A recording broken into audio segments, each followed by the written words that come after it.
पिछले लेक्चर में मैंने आप लोगों को व्यक्तिगत श्रेणी में प्रत्यक्ष विधि द्वारा प्रमाप विचलन की गणना करना बताया था। प्रत्यक्ष विधि द्वारा प्रमाप विचलन की गणना करते समय कभी कभी एक कठिनाई का सामना करना पड़ता है और वह है समांतर माध्य का दशमलव में आ जाना। समांतर माध्य जब दशमलव में आता है तो आगे की संपूर्ण गणन प्रक्रिया अत्यंत कठिन हो जाती है और लंबी भी हो जाती है, जो कि परीक्षा की दृष्टि से कभी कभी कठिनाई उत्पन्न कर देता है। ऐसी स्थिति से बचने के लिए हम व्यक्तिगत श्रेणी में संक्षिप्त विधि द्वारा प्रमाप विचलन की गणना करते हैं। आज हम आप लोगों को संक्षिप्त विधि द्वारा व्यक्तिगत श्रेणी में प्रमाप विचलन की गणना बताएंगे। सर्वप्रथम आप व्यक्तिगत श्रेणी में संक्षिप्त विधि द्वारा गणना की क्रिया विधि समझ लीजिए। सबसे पहले हम दिए गए समंकमाला में से किसी भी एक मूल्य को काल्पनिक माध्य मान लेते हैं। काल्पनिक माध्य मानने से ही यह गणन प्रक्रिया हमारी तुलनात्मक रूप से सरल हो जाती है, क्योंकि जिस मूल्य को हम मानते हैं वह पूर्ण होता है, दशमलव में नहीं होता है।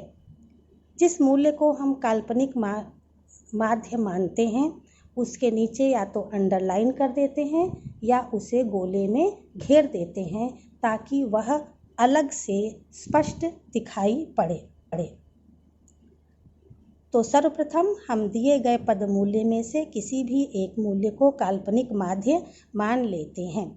सेकंड स्टेप है, इस काल्पनिक माध्य से प्रत्येक पद का विचलन ज्ञात करते हैं। विचलन ज्ञात करने के पश्चात विचलन में कुछ मूल्य ऋणात्मक प्राप्त होते हैं, कुछ धनात्मक प्राप्त होते हैं। तो ऋणात्मक मूल्य को अलग जोड़कर, धनात्मक मूल्य को अलग जोड़कर उसका अंतर निकालकर हम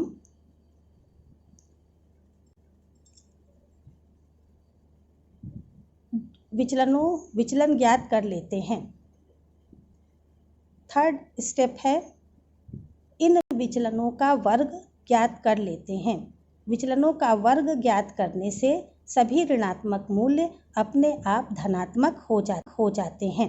तत्पश्चात हम निम्नलिखित सूत्र का प्रयोग करते हैं।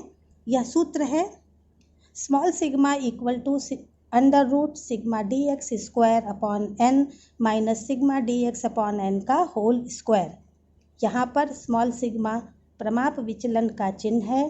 सिग्मा dx स्क्वायर काल्पनिक माध्य से पदों के विचलनों के वर्गों का योग है।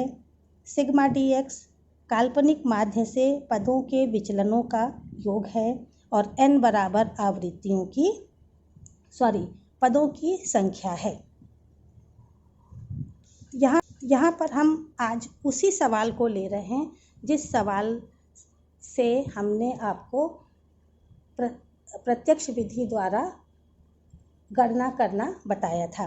प्रश्न है, निम्नलिखित प्राप्तांकों का प्रमाप विचलन गुणांक ज्ञात कीजिए। x है 10, 10, 12, 14, 16, 18, 20, 22, 24, 26, 28, 30, 32। यहाँ पर हम 20 को काल्पनिक माध्य दिए गए समंकमाला में से 20 को काल्पनिक माध्य मान लेते हैं। काल्पनिक माध्य मान लेने के बाद प्रत्येक पद से काल्पनिक माध्य का विचलन ज्ञात करते हैं। यहाँ पर पहला पद है 10 में से 20 को माइनस करने पर -10 आएगा।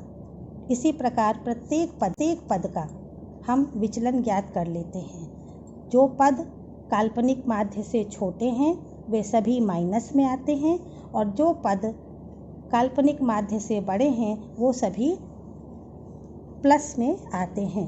जैसे 10 - 20 = -10 और 32 माइनस 20 इक्वल टू प्लस 12। यहाँ पर हम 20 को काल्पनिक माध्य मान लेते हैं। काल्पनिक माध्य मान लेने के बाद प्रत्येक पद से काल्पनिक माध्य का विचलन ज्ञात करते हैं, अर्थात 10 minus 20 equal to minus 10, 12 minus 20 equal to 8, 14 minus 20 equal to 6। इसी प्रकार सबका निकालते हुए अंत में 32 माइनस 20 इक्वल टू प्लस 12 ज्ञात कर लेते हैं।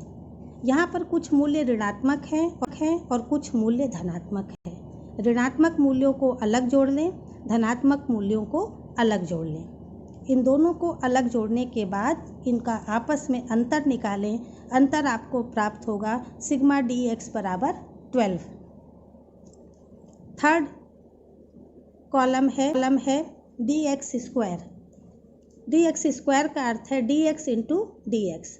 पहला डी एक्स है -10, तो -10 into -10 equal to 100, -8 equal to -8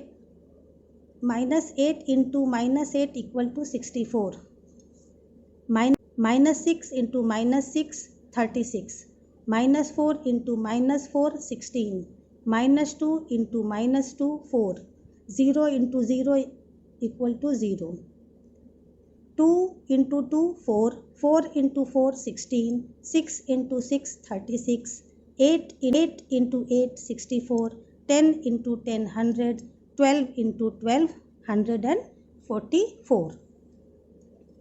इस प्रकार सबका विचलन सभी वर्ग ज्ञात। अब हम इसका योग कर लेंगे और योग आएगा sigma D x square equal to 584।